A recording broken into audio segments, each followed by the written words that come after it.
Assalamualaikum warahmatullahi wabarakatuh. Waalaikumsalam warahmatullahi wabarakatuh. Sehat-sehat Maulid. Ya alhamdulillah sehat. Masya Allah. Agak terlambat ini tadi ya. Ini tadi ada acara apa? Ya ada subuhan terus istirahat sebentar tadi ini terus agak terlambat ini tadi. Nggih, enggak apa. Jadi nanti kita bicara pagi hari ini tentang puasa dan pengendalian diri dalam cinta suami istri. Pengendalian diri. Iya, Cinta. dalam cinta. Orang introvert ya ini. Ya, jadi nanti. Tapi sebelum itu Masjid At-Taqwa perkembangan gimana untuk syariah wakaf tanahnya ini? Alhamdulillah. Terus alhamdulillah kemarin itu ada ya dari Ibu Gubernur dulu sekitar 60 juta. Alhamdulillah untuk penambahan itu. Terus kemarin juga alhamdulillah juga dari jamaah dari Gresik. Ya, jadi jamaah dari Gresik itu dapat desa Krigilan itu titip 1,5 juta untuk syariah keluarganya. Alhamdulillah semuanya yang berpartisipasi khususnya yang telah menyumbangkan itu mudah-mudahan rezekinya barokah, di kuburnya mendapatkan curahan rahmat dan maghfirah dari Allah. Amin. Oke. Langsung ya saya mulai ini. Monggo. Assalamualaikum warahmatullahi wabarakatuh. Waalaikumsalam. Alhamdulillahirabbil alamin wassalatu wassalamu ala asyrofil anbiya wal mursalin wa ala alihi washabbihi ajmain amma ba'd. Faqad qala ta'ala a'udzu billahi minasyaitonir rajim. Wa antasumu khairul lakum in kuntum ta'lamun. Shadaqallahul adzim. Kaum muslimin, pendengar, pengagum cinta, ngaji katresnan Radio El Victor di mana saja berada yang senantiasa dirahmati Allah, diberkahi Allah. Alhamdulillah kita bersyukur Allah senantiasa mencurahkan rahmat dan nikmatnya kepada kita. Utamanya kita dipanjangkan umur, kita dalam keadaan sehat, selamat, dan utamanya lagi tahun ini kita dipertemukan dengan bulan Ramadan yang penuh berkah, bulan BBM, bulan barokah, maghfirah. Untuk dapat BBM maka kita punya punya bagian daripada BBM yaitu premium, pray, makan dan minum. Alhamdulillah. Puasa dan pengendalian diri dalam cinta. Jadi, tujuan utama atau visi misi cinta suami istri di dalam Al-Quran itu kan sudah dinyatakan, yaitu supaya suami istri ini hidup sakinah, hidup dalam kenyamanan, ketentraman, keteduhan, pokoknya enak, pokoknya adem ayem lah istilah Jawa. Nah, bahasa adem ayem itu di dalam Al-Quran disebut dengan istilah sakinah. Sakinah ini sebuah kebahagiaan, bukan hanya bersifat kebahagiaan lahiriah, tapi yang paling utama itu adalah kebahagiaan yang bersifat batiniah. Kebahagiaan bukan semata-mata capaian urusan dunia, tapi yang lebih utama lagi sakinah itu menggambarkan kebahagiaan yang mengarah kepada capaian kebahagiaan ukhrawiyah gitu. Nah, di dalam Al-Quran yang namanya kebahagiaan, ketentraman dalam diri masing-masing orang yang beriman, ya, itu pusatnya ada di hati. Pusatnya ada di hati. Nah, ternyata juga dibatasi, semua orang itu punya hati, tapi tidak semua jaminan yang berhati itu mendapatkan kenyamanan, ketentraman tadi itu. Tapi dibatasi oleh Allah hati qulubil mu'minin, hati orang-orang yang beriman. Hati orang-orang yang beriman. Khusus ya. Nyaman, tenang, tentram. Hati orang-orang yang beriman, sebagaimana Allah menyatakan di surat Al-Fatah ya, ayat 4 itu Allah menyatakan a'udzubillahi minasyaitonirrajim huwallazi anzalas sakinata fi qulubil mu'minin. Allah lah, dialah Allah yang anzala, menurunkan. Bahasa lain itu menganugerahkan. Jadi kata-kata menurunkan itu gambaran karena intinya Allah itu berada di atas, dalam arti di atas itu bukan tempat gitu ya, karena Allah tidak bertempat. Tapi menggambarkan atas itu adalah zat yang maha atas, zat yang maha tinggi. Nah, lalu manusia itu gambarannya adalah berada di tempat yang rendah di bumi. Ya gitu. Maka dari atas ke bawah itu namanya menurunkan.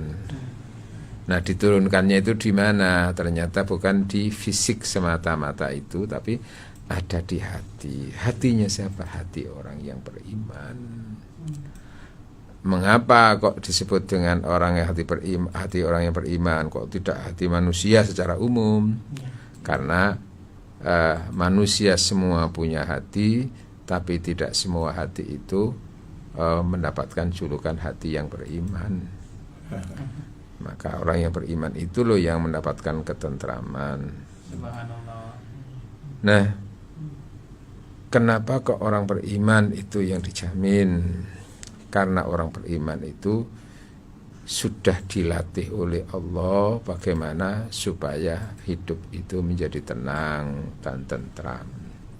Salah satu pelatihan untuk menghantarkan seseorang itu memiliki hati yang tenang, khususnya untuk suami istri hatinya tenang, nyaman, itu salah satu pelatihannya itu terletak pada kemampuan orang itu untuk mengendalikan dirinya.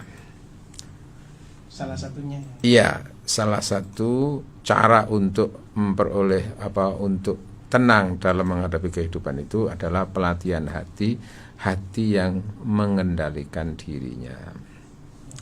Artinya tidak semua kemauan harus dituruti. Iya kan gitu toh. Atau kadang-kadang tidak ingin sesuatu, tapi sesuatu itu tetap terjadi. Kan manusia itu kan antara ingin dan tidak ingin kan gitu ya. Tapi kenyataannya kan tidak selamanya yang kita inginkan terpenuhi, tidak selamanya yang tidak kita inginkan itu jauh dari kita, malah terjadi, itu yang sering. Nah, puasa intinya puasa itu kan kalau dari sisi bahasa maknanya kan al-asyamu al-imsak. Puasa itu adalah mengekang, mengendalikan diri. Nah, mengendalikan diri dari keinginan-keinginan, ya, mengendalikan diri dari keinginan-keinginan, sekaligus mensabarkan diri dari hal-hal yang tidak diinginkan tapi terjadi. Gampangannya itu, inti daripada puasa itu kan melatih jiwa orang yang berpuasa itu untuk bersabar dan bersyukur. Nah, pusatnya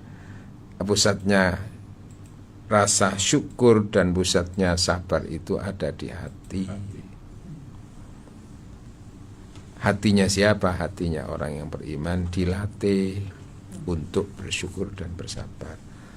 Karenanya Rasul kan menyatakan, ajaban li amril mu'min, aku itu heran dengan orang yang beriman. Innal amro kana kulluhu khairan lahu. Aku heran dengan orang beriman. semua urusannya baik. Jadinya itu. Ini kan cita-cita dan ideal. Kalau ada orang beriman nggak seperti itu, ya berarti nggak masuk yang kategori yang ideal ini. Gitu loh. Apa? Urusannya maunya baik. Pertama, idza asobatu sarok, apabila ia menerima kesenangan, apabila ia mendapatkan kesenangan. Asoba itu kan mendapatkan bagian. Ya kan? Ya. Bagian yang diterima itu adalah kesenangan-kesenangan, fasyakara, maka ia syukur, syakara, syukur. Wa idza asabatu dharra, dan apabila yang ia temui atau yang ia dapatkan itu dharra, sesuatu yang menyusahkan. Ya, sesuatu yang tidak enak lah gitu. Sabara, ia bersabar. Sabar menghadapi sesuatu yang tidak enak, tidak menyenangkan tadi itu. Ya kan itu intinya kan di situ. Sabar. Nah, maka pusatnya kenyamanan itu kan ada di syukur dan sabar.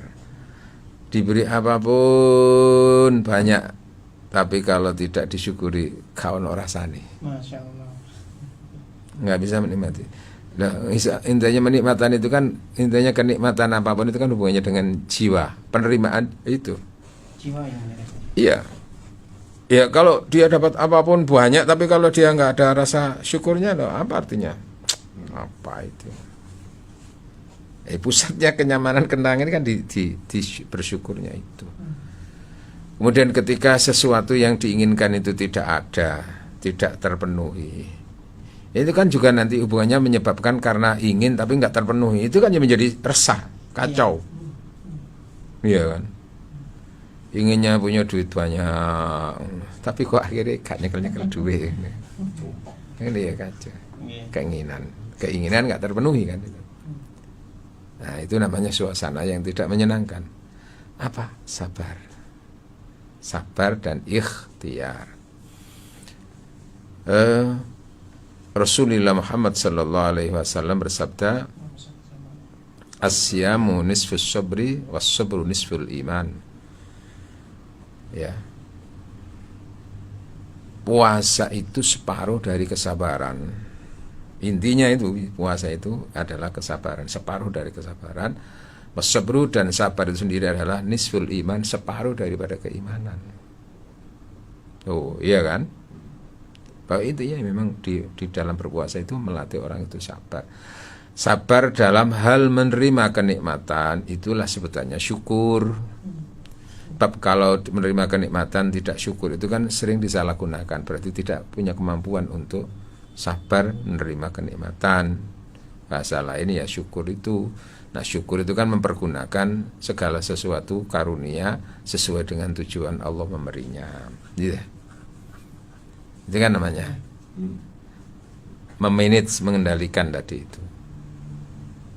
Karena memang bagi orang yang beriman, nikmat-nikmat yang diberikan oleh Allah itu satu sisi itu anugerah, tapi itu adalah ujian. Iya, ujian ya. Jadi nggak semuanya nikmat ya. Loh, ya artinya dibalik nikmat itu ujian. Setelah orang itu diberi nikmat ini mau apa sikapnya? Loh, gitu loh ya. Makanya Sulaiman itu ketika ia mendapatkan anugerah yang tidak diberikan kebanyakan para nabi dan manusia umumnya, apa? Ilmu, dia kan sudah tertinggi saat itu. Pangkat ada di genggaman. Oke. Dia kan sugih, kaya raya.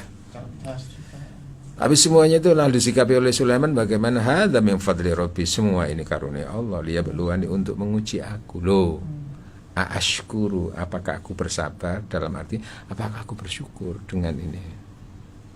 Tapi kalau aku tidak bersyukur ya berarti aku kufur. Nah, menyalahgunakan itu loh, melalaikan Allah.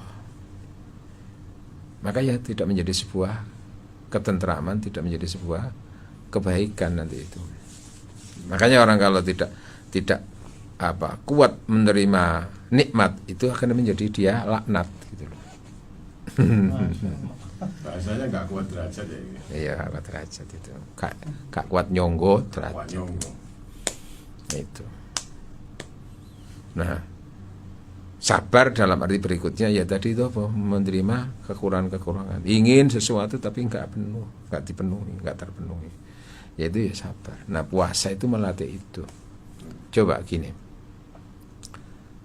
Di dalam berpuasa itu kan kita ini secara ego ya, kepentingan manusia secara lahir itu kan kepinginnya kan bisa ini, mangan sing enak, sarapan sing enak, ngombe sing seger, sing enak ya. Nih isu ini kan ya enak ngomong kan sarapan pecel apa ya. Ya, sambal sing pedes, mari ngono apa ngombe kopi, ngombe apa teh seger, enak seger ya mbak rokokan. Sempurna. Sebetulnya kan kita bisa itu saat ini. Ngono ku ya sekarang gelem apa gak gelem ae. Iya. Ya. Tapi kita enggak, kenapa? Kita sedang menahan kemauan itu, mengendalikan diri. Iya. Ya. Bukan berarti enggak senang, ya senang manusiawinya. Mbek bojo iku ya halal ngonoan niku ya. Nggih. Iya kan? Halal. Maka karena sedang puasa, kesenangan itu keinginan kita tahan. Kenapa? Karena saat itu kepentingan kita larut dengan kepentingan Allah. Menahan diri. Wes sudah. Sabar. Konon waktu ini nanti itu sing sabar. Loh, yang halal kita mampu untuk mengendalikan, apalagi nanti kalau berhadapan dengan sesuatu yang haram kan lebih bisa bersabar. Cuman kadang-kadang yang terjadi kebalikan. Sing gak halal malah sing ya, iku sing ngarayu. Ya iku setan menguasai. Nah, ketika puasa itu satu sisi kan ada sesuatu yang bersifat negatif atau tidak menyenangkan. Ya itu termasuk lesu, lemes, ngantuk ae. Dilarang-larang seperti itu ya. Ya ini kan sesuatu yang tidak menyenangkan, tidak enak. Ngelak. Ya, karena semuanya itu enak-enak itu. Tapi kita jalani semuanya itu. Kita tahan, kita kuat. Maka disitulah sebetulnya hakikat puasa itu menahan diri tadi itu. Sabar itu. Nah, sifat sabar inilah modal bagi siapapun, khususnya suami istri dalam mengelola cinta dalam rumah tangga. Kan suami istri dalam rumah tangga itu kan mesti punya banyak keinginan toh. Pertama keinginan bersama, ada keinginan dari pasangannya. Keinginan bersama itu maka bekerja sama untuk mencapai cita-cita bersama itu. Keinginan masing-masing. Ingin gitu. Tapi kan tidak selamanya keinginan bersama itu bisa terpenuhi. Nggih. Itu ya. Nah, dalam hal ini kan ketika keinginan itu tidak terpenuhi itu kan bisa menjadi apa? Menjadi pemicu dalam diri masing pasangan suami istri itu. Iya kan? Akhirnya gak nyaman, kepingin gak iso, ini gak iso. Nah itu. Nah kalau tidak ada modal kesabaran kan bisa kacau itu. Atau paling tidak itu karena ambisi untuk memenuhinya maka dengan cara yang haram. Loh itu loh ya. Nah itu maka pengendalian diri, sabar di situ. Ingin bersama mengun rumah sing apik, tapi duit gak cukup. Aku ini gak sabar akhirnya karena gak cukup dolek-dolek sing haram loh. Alamak sampean niku mosok gak iso. Amen lah untuk kantor sih, ngene ngono ya. Nah, dipicu oleh dorongan kadang-kadang oleh istrinya. Iya kan? Ojo-ojo tonggo sampean niku lho marang pegawai sik penyar-nyaran wis susahmu Mas. Amen wis pirang tahun mosok kalah mek sing iku. Ngono. Ayolah, lho iya kan? Min bersama. Tapi juga ada keinginan dari pasangannya. Keinginan suami dari pasangannya, keinginan istri dari suaminya. Itu namanya keinginan egonya suami dan keinginan egonya istri dari pasangannya. Nah, keinginan antar suami istri tadi itu, apa yang diperoleh suami itu dari istri atau diperoleh istri dari suami, itu kan tidak selamanya sejalan. Kepingin sing lanang ngene, tapi sing wedok malah gak ngene, malah ngono. Kepingin sing lanang iku dari istrinya ngalor, tapi sing wedok malah ngidul. Kepingin sing wedok nang lanang iku ngetan, malah sing lanang ngulon. Kepingin ngono ya. Artinya kepentingan suami dari istri. Nah, ketika ini tidak terpenuhi ini kan diperlukan yang namanya kekuatan mental, diperlukan iki. Ya Allah, kepengin ini ora bojo tapi bojo kok ngene. Ya, iya kan? Kepengin ini bojo iki ngene tapi kok malah ngene. Nah, itu kan sesuatu yang sering dihadapi oleh pasangan suami istri. Memang karena keinginannya kan tidak terbatas. Yang namanya ingin. Tapi kan kemampuan sangat terbatas. Itu kan yang namanya bayangan itu kan nggak terbatas. Tapi kenyataan itu kan terbatas. Nah, di situ. Maka puasa itu melatih untuk orang itu bisa mensabarkan diri menghadapi kemungkinan kenyataan-kenyataan yang dihadapi, baik itu kenyataan yang menyenangkan atau kenyataan yang menyusahkan. Nah, pengendalian diri antar suami istri dalam mengelola cinta, mengelola kehidupan rumah tangga, itulah juga termasuk bagian daripada sumber kenyamanan dan ketentraman.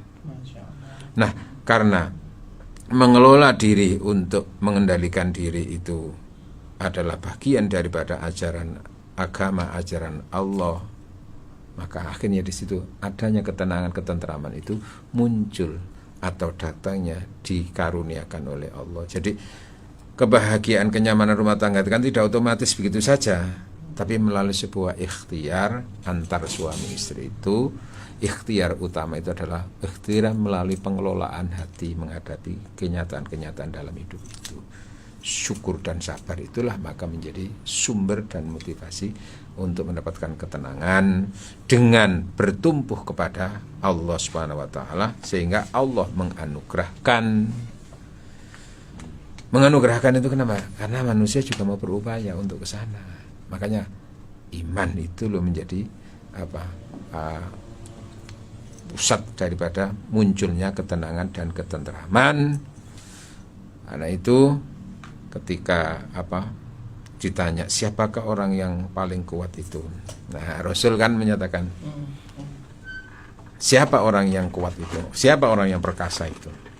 Ternyata perkasa bukan terletak pada kemampuan seseorang untuk menjatuhkan lawan ketika bertarung, tapi adalah orang yang kuat dan perkasa itu orang yang mampu mengekang dan mengendalikan diri ketika ia punya keinginan. Iya, dalam hal tadi kemampuan untuk mengendalikan dirinya itu. Karena sering orang itu tidak mampu mengendalikan kemauan dan mengendalikan nafsu tadi itu loh. Nah, kemampuan untuk mengendalikan emosi, mengendalikan nafsu, itulah sesungguhnya orang yang perkasa dalam kehidupan itu. Dalam kehidupan rumah tangga, maka nanti ukuran keperkasaan suami istri itu di mana? Ya di situ diantaranya itu. Ya, oke? Jadi sabar dan syukur. Ya, puasa melatih kita untuk bersabar dan bersyukur. Baik, Yai, terima kasih keterangannya. Kita akan melanjutkan untuk sesi berikutnya. Sesi berikutnya, oh iya. Udah jam 10. Oke, dulur L Vector Melampaui daripada ekspektasi ini. Anda juga bisa bergabung dengan kami di 08123493939390. Ya. Monggo, nggih. Nggih, wonten pertanyaan Yai nggih. Assalamualaikum Yai, mau bertanya. Waalaikumsalam, nggih. Salam. Saya seorang janda yang tidak bisa baca tulis Al-Qur'an. Sedang suami pinter agamanya. Setelah suami saya meninggal, doa apa yang harus saya kirimkan untuk suami saya? Saya juga sudah ikut wakaf Al-Qur'an untuk sekeluarga di Al-Vector. Matur nuwun pencerahannya Yai. Nggih. Oke, matur Ibu sudah ikut wakaf ya. Jadi untuk orang yang kita cintai dalam hal ini adalah suami yang meninggal ya, bagi seorang istri itu doa yang paling diinginkan itu adalah doa istighfar. Doa istighfar. Ya. Karena itu modal utama itu bagi orang yang meninggal itu adalah istighfar itu di hadapan Allah Subhanahu wa taala. Nah, istighfar itu kalau masih hidup ya dirinya sendiri, kalau sudah mati itu diistighfarkan orang yang hidup, khususnya adalah orang-orang yang dicintainya. Karena itu Allah perintahkan alladzina ja'u min ba'dihim yaquluna rabbana ighfir lana wa li ikhwanina alladzina sabaquna bil iman. Mereka-mereka ahli surga itu yaquluna senantiasa mengucapkan kata doa rabbana ighfir lana, ya Allah ampunilah dosa-dosa kami, wa li ikhwanina alladzina sabaquna, dan untuk saudara-saudara kami yang lebih dulu beriman, yang lebih dulu dimatikan. Karena itu Rasul mengajarkan doa istighfar itu kan astaghfirullahaladzim li wali ashabil hukukil wajibat, dan bagi siapa saja yang hak-haknya ada di saya. Dalam ini kan ada suami istri. Wali jami'il muslimina muslimat. Istighfar itu modal utama. Yang kedua adalah sebisa mungkin kalau kita diberi kemampuan untuk bersedekah, ya sedekah itu yang juga dibutuhkan dari yang meninggal. Salah satu keinginan orang yang meninggal itu kan, kalau sebenarnya bisa diberi kesempatan itu kan ingin hidup kembali. Laula akhartani ila ajalin qarib, mengapa engkau tidak menunda kehidupan saya di dunia ini, ya Allah, beritahu dulu bisa ditunda. Nanti kalau saya bisa ditunda, selama penundaan itu fasadaqah wa aku minas sholihin, maka saya akan bersedekah dan aku menjadi orang yang soleh. Ya gitu. Jadi keinginan itu sedekah. Nah, maka itu kan sudah tidak terpenuhi karena sudah mati. Maka yang hidup itulah yang bisa mungkin itu memenuhinya keinginan untuk bersedekah sesuai dengan kemampuan yang hidup. Ya, kemampuan dan tentu kemauan. Kalau ada kemampuan nggak ada kemauan ya nggak bisa. Ada kemauan tapi tidak ada kemampuan ya nggak bisa. Ya saya akhirnya yang tunggu mau nggak apa-apa. Gitu Bu nggih. Jadi jangan doakan terus wa minas sholihin, itu aku akan menjadi orang yang soleh. Itu berarti apa juga, sebisa mungkin keluarga yang ditinggal itu menjadi orang-orang yang soleh, anak-anak menjadi anak yang soleh. Itu juga bagian daripada tinggalan anak sing soleh, itu yang akan membuat si orang yang meninggal itu merasa tersiram. Kalau sudah kepanasan dapat siraman, haus mendapatkan apa itu. Ya, anak-anaknya menjadi anak yang soleh itu, dan istri yang ditinggal juga bisa menjadi istri yang solihah. Tapi apakah bukan dengan begitu lalu tidak ada kemungkinan istri ini untuk menikah lagi? Menikah lagi itu bukan hambatan untuk berstatus sebagai istri solihah. Tetap ya, selama menikah lagi dan itu akan lebih baik hidupnya, dan jika tidak pernah melupakan yang meninggal, itu juga tetap akan menenteramkan orang yang meninggal. Karena kalau sudah meninggal itu kan bukan egonya lagi, nggak ego lagi. Tapi apa yang terbaik menurut Allah untuk yang meninggal dan apa terbaik untuk yang hidup itu, gitu loh. Egonya kilan salama itu loh muncul damai. Apa yang terbaik itu keluarga itu. Nggak ego ya. Ya, nggak apa-apa. Makanya di surga itu kan salama damai. Karena ketika sudah meninggal itu apa yang terbaik menurut Allah itulah yang diinginkan. Nah, menikah lagi itu kan tetap sesuatu yang baik dalam syariat. Kalau memang dengan menikah hidupnya lebih baik. Nah, seperti Rasulullah itu kan begitu, tetap menikah walaupun cinta sama Khadijah. Ya. Jadi nggak mungkin kan yang mati terus, kon rapi mana kon awas kon aku mau celan dunia tak cucup pundunan kau no. Itu ya. Oke, kalau sekiranya ada keinginan seperti itu. Tapi kalau sudah aku niat menjaga ini saja, nggak mungkin aku akan menikah lagi. Ya monggo gitu loh. Monggo nggak apa-apa, boleh saja pilihan. Gitu. Tapi kan ada pilihan yang terbaik di antara yang baik gitu loh. Jadi yang persoalannya kan tidak bisa baca Quran, tidak bisa tulis Arab. Doanya seperti apa ini? Doanya ya bisa dengan bahasa Indonesia, karena Allah itu tidak harus hanya bahasa Arab saja yang didengar itu. Allah mengerti semuanya, tanpa doa pun tanpa bahasa pun Allah mengerti kok. Apalagi dengan bahasa yang dimengerti orang yang berdoa itu. Cara Jawa, cara bahasa Arab apa terserah itu. Gitu loh nggih. Cuman memang di dalam sholat tidak boleh dirubah dengan bahasa kita sholat itu, karena mahdho murni kalau sholat itu tidak boleh dirubah-rubah lagi. Murni bahasa Arab. Nah, doa di luar sholat itu yang bisa dengan bahasa apapun. Itulah ya. Oh, gampang kok Gusti Allah. Waktu kalian kelas ya. Nggih, alhamdulillah.